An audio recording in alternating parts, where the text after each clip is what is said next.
Good morning plus two class. आज हम discuss करने वाले हैं अबाउट कैंसर। कैंसर आप सब बहुत अवेयर है कैंसर के नाम से। मोस्ट ड्रेडफुल डिसीज है ह्यूमन पॉपुलेशन की, जिससे लार्ज नंबर ऑफ पॉपुलेशन की डेथ हो रही है एवरी ईयर। ठीक है, इंडिया में मोर देन मिलियन पीपल हैं जो इस डिसीज से सफर कर रहे हैं। सो कैंसर है क्या, देखिए स्टार्ट करते हैं।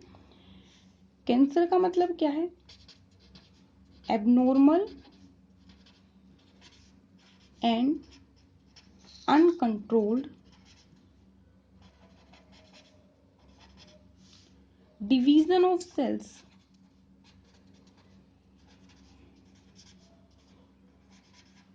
ठीक है, इस चीज को ही क्या बोला जाता है? कैंसर बोला जाता है। ठीक है, जब सेल्स एबनॉर्मली और अनकंट्रोल्ड वे में डिवाइड करेंगी तो वो क्या है? कैंसर है। ठीक है, अब जो नॉर्मल सेल्स है और कैंसर सेल्स है उनमें डिफरेंस क्या होगा?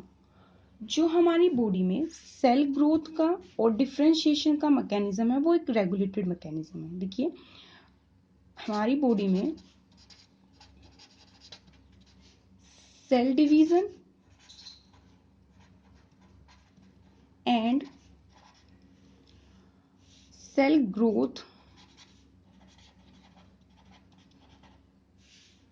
क्या है? एक रेगुलेटेड मैकेनिज्म है। ठीक है, एक रेगुलेशन के साथ हो रहा है।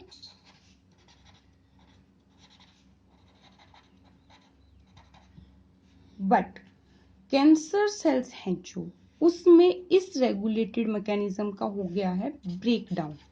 ठीक है, क्या हो गया है? ब्रेक डाउन हो गया कैंसर सेल्स में। नॉर्मल सेल्स थी जो बॉडी की, उनमें सेल डिवीजन और सेल ग्रोथ एक रेगुलेटेड वे में हो रही थी, एक रेगुलेटेड मैकेनिज्म था।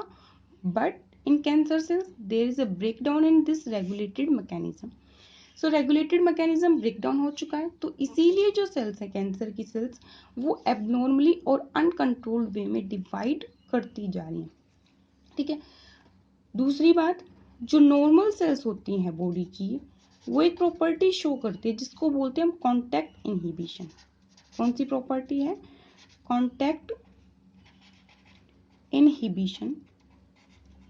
इनहिबिशन का मतलब आप समझते हैं? रोक देना। ठीक है, जब भी कोई दो सेल्स आपस में, नॉर्मल कोई दो सेल आपस में कांटेक्ट में आई है, कांटेक्ट में आने के बाद ये क्या करेंगी? इनहिबिट करेंगी। क्या इनहिबिट करेंगी? अनकंट्रोल्ड ग्रोथ को। ठीक है, तो ये दो डिवाइडिंग सेल्स थी, डिवाइड करती जा रही थी। अब जैसे ये दोनों की दोनों नॉर्मल सेल्स आपस में कांटेक्ट में आए, कांटेक्ट में आने से क्या हुआ? इन्होंने एक प्रॉपर्टी शो की कांटेक्ट इनहिबिशन, जिसमें क्या होता है जब भी कोई नॉर्मल सेल्स आपस में कांटेक्ट में आएंगी उस टाइम पे वो एक दूसरे की अनकंट्रोल्ड ग्रोथ को क्या कर देंगी? इनहिबिट कर देंगी, रोक देंगी। अब क्या होगा? ये सेल्स अनकंट्रोल वे में डिवाइड नहीं करेंगी, नॉर्मल इनका डिवीजन जो रेगुलेटेड मैकेनिज्म था वो इनका चलता रहेगा। बट जो कैंसर सेल्स होती हैं उनके पास ये कॉन्टैक्ट इनहिबिशन की प्रॉपर्टी नहीं है। उन्होंने इस प्रॉपर्टी को क्या कर दिया है? लॉस कर दिया है। सो ये डिफरेंस रहेगा नॉर्मल सेल्स में और कैंसर सेल्स में।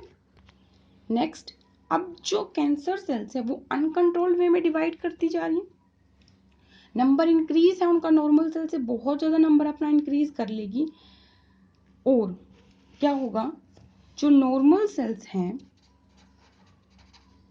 उनके साथ कैंसर सेल्स क्या करती हैं? कंपीट करना शुरू कर देंगी।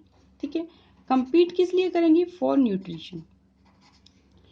न्यूट्रिशन के लिए नॉर्मल सेल्स के साथ कैंसर सेल्स क्या कर रही है? कंपीट करना शुरू कर दिया, कंपटीशन कर दिया न्यूट्रिशन के लिए। तो इसकी वजह से क्या होगा? जो नॉर्मल सेल्स थी उनको न्यूट्रिशन नहीं मिल पाएगा, वहां पे हो जाएगी स्टारवेशन। स्टारवेशन का मतलब लैक ऑफ न्यूट्रिशन। तो लैक ऑफ न्यूट्रिशन से जो नॉर्मल सेल्स हैं उनकी क्या हो जाएगी? डेथ होना स्टार्ट हो जाएगी। और जो कैंसर सेल्स थी उनको प्रॉपर न्यूट्रिशन मिल रहा है तो वो बहुत अच्छे वे में डिवाइड करती जाएंगी। ठीक है, अब जो लाइफ स्पेन होता है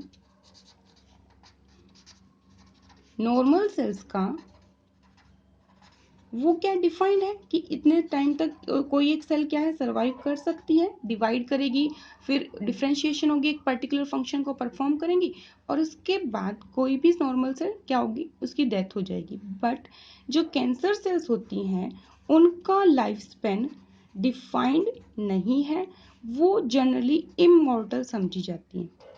इमॉर्टल का मतलब क्या है, जिनकी डेथ ना हो।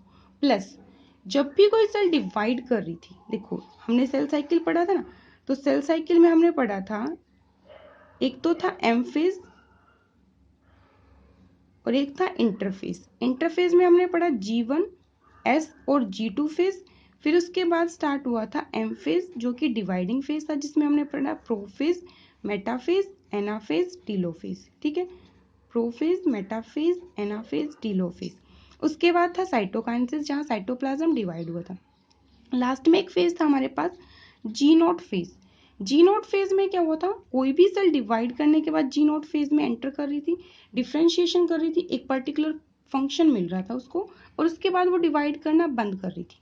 जब कोई सेल G0 फेज से बाहर आई, फिर उसके बाद वो फिर से डिवाइड करना स्टार्ट किया था उसने। बट जो कैंसर सेल्स होती है वो कभी भी G0 फेज में एंटर नहीं करेंगी। एंटर नहीं कर रही इट मींस ये क्या करे, कॉन्टिन्यूसली डिवाइड करती जा रही है। सो हम क्या बोल सकते हैं कि जो कैंसर सेल्स हैं वो क्या है, अनडिफ्रेंशिएटेड है। अनडिफ्रेंशिएटेड का मतलब आप समझते हैं, जो कॉन्टिन्यूसली डिवाइड करती जाएंगी, डिफ्रेंशिएशन की प्रॉपर्टी नहीं शो करी। डिफ्रेंशिएशन का मतलब क्या था, कोई एक पर्टिकुलर सेल डिवाइड करना बंद करेगी और बंद करने के बाद एक पर्टिकुलर फंक्शन को अटेन कर लेगी। बट कैंसर सेल्स ऐसी कोई भी प्रॉपर्टी को शो नहीं कर रही है। ठीक है, नेक्स्ट हम डिस्कस कर रहे हैं अबाउट ट्यूमर। ठीक है, सो ट्यूमर, ट्यूमर क्या है, कैंसर सेल्स हैं जो वो कॉन्टिन्यूसली डिवाइड करती जा रही है, अनकंट्रोल्ड वे में डिवीजन हो रहा है। सो कैंसर सेल्स क्या कर रही है, अनकंट्रोल्ड वे में डिवाइड करती जा रही है। ठीक है, अब जब अनकंट्रोल्ड वे में डिवाइड करी, मान लो ये कोई कैंसर सेल थी, इसने डिवाइड किया, फिर डिवाइड किया, फिर डिवाइड किया, तो ऐसे कंटिन्यूसली क्या करती जा रही है, डिवीजन शो करती जा रही है। अब इस डिवीजन से क्या होगा, एक मास बन जाएगा, एक ग्रुप बन जाएगा।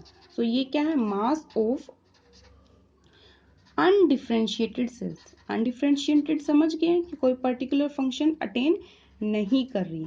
सो ये मास ऑफ अनडिफ्रेंशिएटेड सेल्स है, इसको ही क्या बोल देंगे हम, ट्यूमर बोल दिया जाता है। ठीक है, मास ऑफ अनडिफ्रेंशिएटेड सेल्स को क्या बोल देंगे हम, ट्यूमर बोल देंगे। या फिर एक और टर्म यूज की जाती है ट्यूमर के लिए, नियोप्लाज्म। ठीक है, क्योंकि जो कैंसर सेल्स हैं उनको हम क्या बोलते हैं, नियोप्लास्टिक सेल्स। ठीक है, कैंसर सेल के लिए एक और टर्म रहेगी, नियोप्लास्टिक सेल्स। अब जो ट्यूमर्स हैं वो दो टाइप के होंगे, इंपॉर्टेंट टर्म है ये, बिनाइन ट्यूमर्स और दूसरे रहेंगे मैलिग्नेंट ट्यूमर्स। सबसे पहले बात कर रहे हैं बिनाइन ट्यूमर्स की। बिनाइन ट्यूमर्स क्या होंगे, देखिए ये जो ट्यूमर्स हैं ये जनरली कॉन्फाइंड रहेंगे। कॉन्फाइंड का मतलब होता है अपने ही जगह पे रहना, सीमित रहना, ये बोल सकते हो आप, confined to their original location. जहां जिस प्लेस पे बने थे ना ये, उसी प्लेस पे रहेंगे, किसी दूसरे प्लेस पे स्प्रेड नहीं होंगे। तो ये क्या है, नॉन स्प्रेडिंग है, एक पर्टिकुलर प्लेस पे ही रह रहे हैं, दूसरे प्लेस पे स्प्रेड नहीं हो रहे हैं, दूसरे बॉडी के पार्ट्स तक नहीं जा रहे हैं। इसीलिए ये क्या कोज कर रहे हैं, बॉडी पार्ट्स में लिटिल डैमेज कोज कर रहे हैं। ठीक है, क्योंकि स्प्रेड तो हो नहीं रहे, तो डैमेज भी क्या रहेगा, कम रहेगा। सो इनको हम क्या बोल सकते हैं कि ये नॉन कैंसरस टाइप है।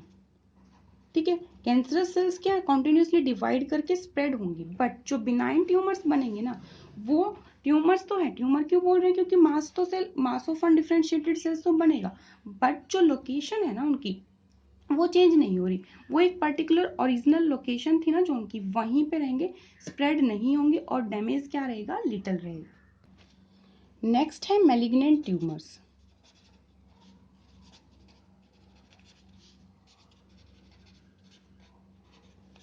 ट्यूमर्स के लिए हम क्या वर्ड यूज कर रहे हैं, नियोप्लाज्म। तो मैलिग्नेंट नियोप्लाज्म या फिर मैलिग्नेंट ट्यूमर। मैलिग्नेंट ट्यूमर है, ये भी मास ऑफ सेल्स ही है, प्रोलिफरेटिंग सेल्स है। प्रोलिफरेटिंग का मतलब क्या होता है, multiplying, proliferating and undifferentiated cells, उन सेल्स का ये क्या है, मास है। ठीक है, अब ये जो सेल्स हैं मैलिग्नेंट ट्यूमर्स की, ये स्टार्टिंग में तो क्या करेंगी, स्लोली ग्रो करेंगी। Cells of malignant tumour starting में क्या कर रही है, स्लोली ग्रो कर रही है और कोई भी सिम्टम्स अराइज नहीं होंगे। ठीक है, मैलिग्नेंट ट्यूमर हुआ है तो स्टार्टिंग में कोई भी सिम्टम्स अराइज नहीं हो रहे और सेल्स का ग्रोथ भी क्या है, स्लो है। इस फेज को बोला जाता है लेटेंट फेज। क्या है, लेटेंट फेज, जिसमें सेल्स है जो कैंसरस सेल्स है वो स्लोली ग्रो कर रही है और सिम्टम्स भी अराइज नहीं हो रहे, तो ये क्या है, लेटेंट फेज है। बिनाइन ट्यूमर्स लेटेंट फेज को शो नहीं करेंगे। अब नेक्स्ट क्या है, एक इंपॉर्टेंट बात, जैसे लेटेंट फेज कंप्लीट होगा, मैलिग्नेंट ट्यूमर्स की जो सेल्स थी वो कॉन्टिन्यूसली फास्टर रेट पे क्या करेंगी, रैपिड रेट पे ग्रो करना शुरू कर जाएंगी। तो रैपिडली ग्रो करेंगी जैसे ही लेटेंट फेज एंड होगा। नेक्स्ट क्या होगा फिर, ये एक प्रॉपर्टी शो करते हैं जिसको बोलते हैं मेटास्टेसिस। बहुत इंपॉर्टेंट प्रॉपर्टी है मेटास्टेसिस, जो कि बिनाइन ट्यूमर्स की जो सेल्स है वो नहीं शो कर रही। मेटास्टेसिस क्या प्रॉपर्टी है, एक प्रॉपर्टी है ड्यू टू विच जो कैंसर सेल्स थी, कौन से ट्यूमर की, मैलिग्नेंट ट्यूमर की, जो कैंसर सेल्स हैं वो क्या करती हैं, माइग्रेट करेंगी और स्प्रेड होंगी। माइग्रेट का मतलब आप समझते हैं, एक पार्ट से दूसरे पार्ट पे चली जाएंगी। तो माइग्रेट करेंगी टू डिस्टेंट साइट्स, अलग अलग जो बॉडी की साइट्स हैं वहां पे चली जाएंगी और जाएंगी कैसे, थ्रू बॉडी फ्लूइड्स। अब बॉडी फ्लूइड क्या है, मेनली ब्लड। तो ब्लड के थ्रू जब कैंसरस सेल्स एक प्लेस से दूसरे प्लेस पे माइग्रेट कर रही हैं, ठीक है, और जो नई जगह पे गई है ना, अलग साइट पे गई है, वहां पे जाके फिर से क्या कर रही है, वो कॉन्टिन्यूसली डिवाइड कर रही है और डिवाइड करने के बाद बना रही है वो ट्यूमर। ठीक है, तो इस प्रॉपर्टी को क्या बोला जाता है, मेटास्टेसिस की प्रॉपर्टी। ठीक है, जो कि कौन शो कर रहे हैं, मैलिग्नेंट ट्यूमर की सेल्स शो कर रही है, एक प्लेस पे थी, एक प्लेस को छोड़ के दूसरे किसी प्लेस पे गई, वहां पे कॉन्टिन्यूसली डिवाइड किया और डिवाइड करने के बाद उस प्लेस पे भी क्या किया, नए ट्यूमर की फॉर्मेशन कर दी। तो इस प्रॉपर्टी को ही क्या बोलते हैं, मेटास्टेसिस बोलते हैं, जो कि मैलिग्नेंट ट्यूमर शो करेंगे।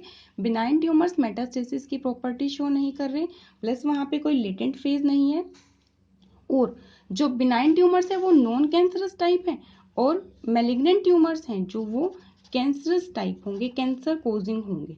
ठीक है, तो ये मेजर डिफरेंस रहेगा दोनों टाइप्स के ट्यूमर्स में। आज हम बस इतना ही करेंगे। Okay, thank you.